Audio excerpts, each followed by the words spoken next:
This is a BMW 128i. Not only is it a 128i, it's my 128i. And I'm going to tell you why it's one of the most underrated modern driving cars of this era. To start off, the BMW 1 Series was BMW's entry-level BMW, one of the cheapest ones you could get at the time. The most coveted of these is the 135i, and that's because you can get these with an N54 motor, which is known for making power very easily. Couple that with a smaller chassis from the BMW lineup, and you have a very fast street car. That makes you think, the 128i must be the base model for those who just want the clout but don't want the go.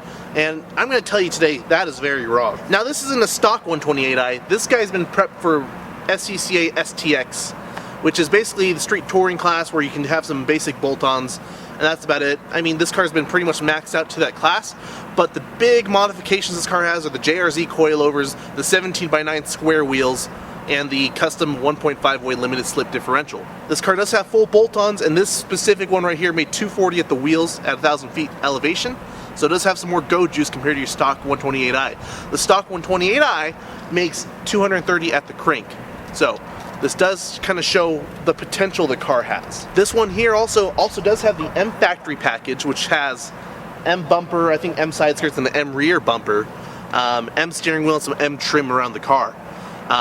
Really, if you want one of these cars, 128i, 135i, any 1 Series, and you are in it for the driving, you have to get the M factory package. Really, the biggest thing is the steering wheel. That steering wheel is just so nice. Just so nice. But it's like thick, so it's like so nice. With that said, let's go take it for a drive.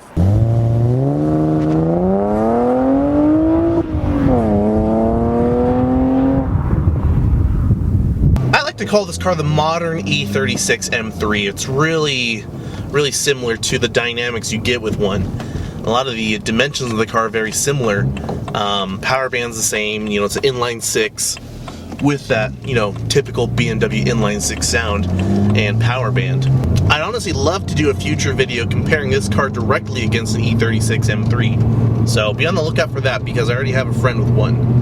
So I mentioned earlier, this car made 240 wheel horsepower at 1,000 feet elevation. We're at about 5,000 feet now, so it's a little slower than what it could be, but that just goes to say for any NA car at high elevation. Where I'm going with this, though, is the power to weight. This car weighs in at 20 pounds. Yep, yeah, it's pretty lightweight for a modern car, especially considering that. Let's get some noise for you guys real quick. I got an opportunity here.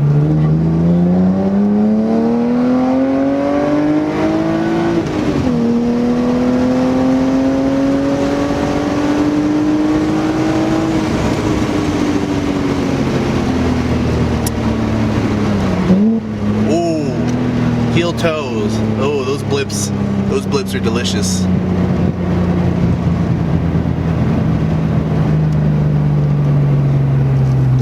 Ooh. So right now I have a set of 17x9s Koze K8Rs with some Continental summer tires on it. These are my daily set. Then I have a set of SSR Type Cs with some 17x9s, running a set of 245 4017 Yokohama AO52. And those in the know that the AO52 right now is the tire to have in the 200 treadwear category. Where I'm going with this is pushing this car hard. These summer tires, they do introduce a little bit of mid-corner push, but with the sticky Yokohamas, there is nothing. It feels like I can just keep cranking the wheel and it'll just keep turning in until it creates a black hole in the center of the apex and, you know, humanity ceases to exist. So with that said, I don't drive this car that hard. You're welcome, we're still alive. The differential in this car is a custom 1.5-way from Diffs Online, and the differential is witchcraft. It is crazy how much mechanical grip this car has. It's weird to put it. I want to say it has more mechanical grip than an STI or Evo. Like, it just, the way it digs out of corners, like, yeah, the Evos and STIs are all-wheel drive, so all 4 wheels are turning, but overall grip, this thing just hunkers down, digs, and pulls out of corners. It's actually kind of hard to break loose just under power. You really need to persuade it with a flick or some sort of initiation, a clutch kick, all of the above. It's crazy.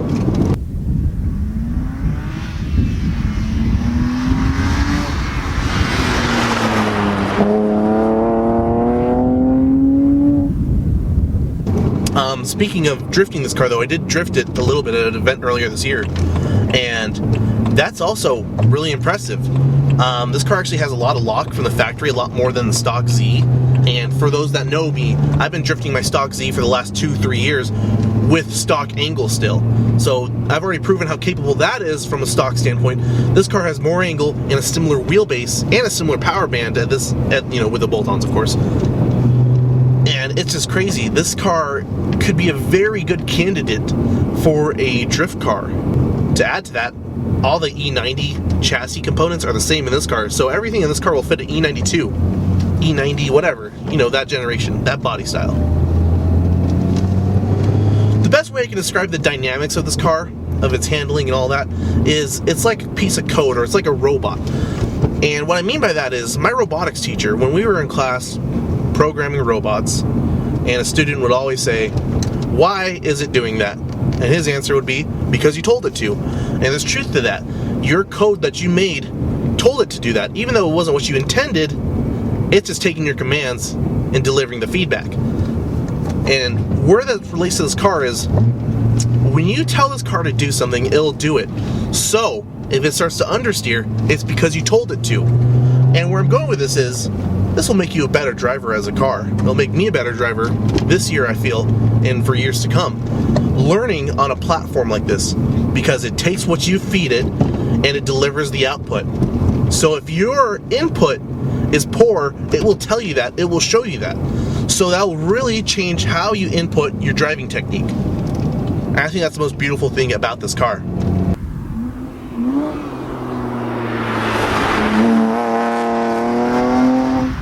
I still love just driving this car slow and cruising is still so rewarding. And it's crazy to have a car where it's so dual personality, where it can do both things really good. And now the 350Z is similar. It can do all those things. It's a jack of all trades, master of none. This car kind of starts to become jack of all trades, master of all. Now that's aggressive to say. I do think as a street touring autocross competitor, that's where it really shines the best. But still, this thing's a cozy daily. Like, this car has the base model sound system and it still kicks ass. It is a pretty sharp looking car, and when I bought this car, a lot of people started oogling over it, started looking at me differently, started treating me like I was pretentious, which I am, but they haven't met me yet, so they can't make that assumption yet. And so that's what's interesting about this car, is the view you get from people on a daily basis. Go through a drive-thru, you name it, like, people just look at you differently. They think you're made of money, either you're spoiled, your dad bought this, or you're just a twat. And the truth is, I am a twat, but I bought this myself. And the real truth is, I bought this car for under $15,000, which is really a steal. The book value on a car like this is about 10 to 12 grand. What's funny is I could go buy a Toyota Tacoma right now for 30 to 40 grand. No one would bat an eye. No one would even have any of those similar thoughts in their head. Just kind of an interesting thing I noticed daily in this car. I think what's really impressive with this kind of car is actually the fuel economy is actually really good. We're kind of going back to that jack of all trades I was talking about. Around town here in Cache Valley, I'm doing about 21 miles to the gallon normal driving.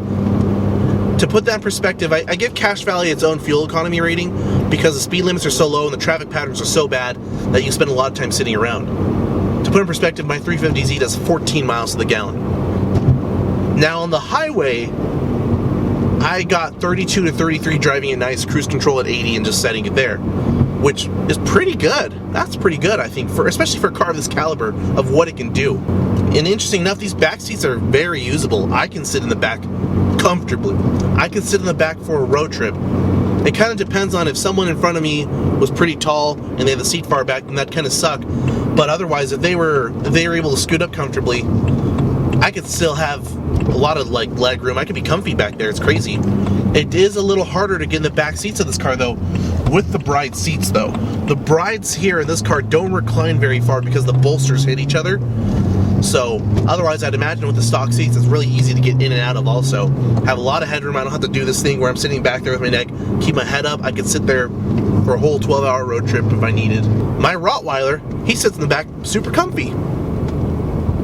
To add to that, there's a lot of trunk room as well, and the back seats do fold down. When I bought this car, I had a full set of tires in here. I mean, we're going to autocross this year.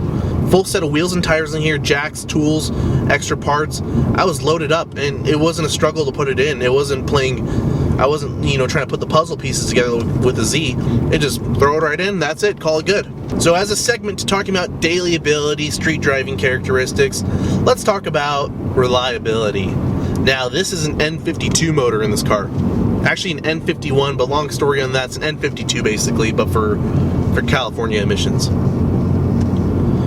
N52s are the corporate engine for BMW, and what I mean by that is it's the most mass-produced engine out of all of BMW vehicles. It's seen in a lot of their other vehicles, 3 Series, 5 Series, their SUVs, you name it. With that said, what happens with in a manufacturing facility like BMW, or really the design and manufacturing, is a car that's highly produced is going to have more data. It's going to have more feedback to the engineers and to the manufacturing teams. What that means is they can make this engine more reliable. And since it's going to be in so many more vehicles, there's already an emphasis on reliability, because if your high volume engine has issues, that's a big problem, because you have a lot of anchor customers and a lot of warranties on like an M engine, for example, where they're lower volume. Sometimes you can skate away with some of that stuff, or sometimes stuff gets overlooked because 1,000 people having to come in for a warranty issue versus 20,000 people. Where are you going to put your effort and money into? BMW Tech told me the biggest issue you're going to have with a BMW of this era with the N52 motor isn't going to be anything mechanical. It's going to be your radio. This car has 4 modules in it, I believe. Your radio, your Bluetooth, your Sirius XM, your GPS and that stuff. And what happens with these is they're all interconnected with a fiber optic loop. Now, fiber optics are really cool. Fiber optics are fast. But in a car, what happens is a fiber optic loop will break. And when that happens, when one item in the whole system can't communicate with the rest of it, your whole system goes down. So then you lose your radio. Now, you'll still be able to make it work just fine in the morning, but you won't be able to jam out to any ABBA. So what happens is that fiber optic loop inside of the radio breaks, inside of the Sirius XM module usually. And everything's in series, so when it doesn't see communication from one, it shuts everything down. Luckily, you can bypass it if you need. They make fiber optic loops, they're like $20. You plug them in and that's it. It bypasses it. You don't have Sirius XM anymore. If you don't care about it, that's not a big deal. And I think in 2020, Sirius XM satellite radio, that's kind of dying out. What's really cool about these BMWs of this generation is how open source a lot of the body controls are. So you guys that are familiar, you're probably familiar with the Carly app or one of those. Basically what I'm talking about is there's a Bluetooth dongle down here, right? And I can link to it with an app on my phone. What I can do from there is I can access a lot of the controls and parameters and data from the computer itself. So with that said, I can code things in the car. That's one of the coolest features. It's really easy to get into the code. I can change things like how many times it auto blinks when you do the one click down. You can make it do 1, 3, 5 times if you want. I have the velocity displayed here now. It doesn't show me velocity digitally. It only shows me the gauge here, but I can actually have a digital velocity readout coded into the monitor on the dash. To add with that, you don't need any special BMW tools. You can read all the codes, all the BMW specific codes. You can get access to all of that. And then my favorite is you can read a lot of the parameters. Like my favorite one is my list. I have right now it's set for oil and water temp, right? So those are the things I care about when I'm pushing the car hard. I can see the oil and water temp. But on the list of things, I can look at how much current my water pump is drawing. Yes, 3 amps, just as it's supposed to be. If I see 1 amp, I'm stopping the car and walking home. And it just kind of kills that whole, oh, it's a German car. You gotta have a special computer from BMW. It totally defeats that. One of the more common issues with these N52s, though, just to keep in mind, is they don't really have many issues. The electric water pumps fail in these, though. Mine's been done as a preventative maintenance item, just so it doesn't happen. What kind of happens, though, is you don't know it's failing until the computer tells you it fails. You have to park the car and basically get it towed. So that does suck. So if you're looking at one of these, or just a E82 or E92 or E90, this generation of BMW with the N52, N54, do the water pump. Just do it preventatively. They're not too terrible to do, honestly. You can DIY it pretty easily. It's just totally worth doing in that car.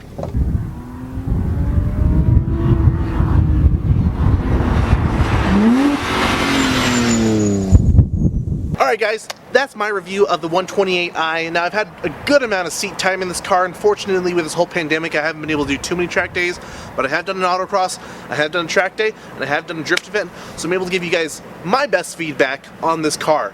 So if you want a visceral driving experience in a reliable, luxurious package in a modern car, this is your answer right here. There are very few modern cars that are able to do this now. Now I'd really love to get my hands on a 1M, a 135i, and a stock 128i and kind of compare them all, because you can get this 1 Series in so many different flavors. I'd love to see what it offers. And I really just want to drive a 1M. I mean, who doesn't? They're rare, they're coveted, they're extremely valuable now. And I've been dubbing this the NA1M because it's naturally aspirated, but I feel like it has the characteristics, the dynamics, the limits of a 1M or even higher. So I'd love to ring those two against each other. Anyway guys, I hope you guys enjoyed this video. Hope you guys enjoyed this car review. It's a little different than what I'm usually doing. I hope this video turned out a lot better, higher quality. Let me know what you guys think in the comments below, and we'll be doing more car reviews this year. Thanks for watching guys.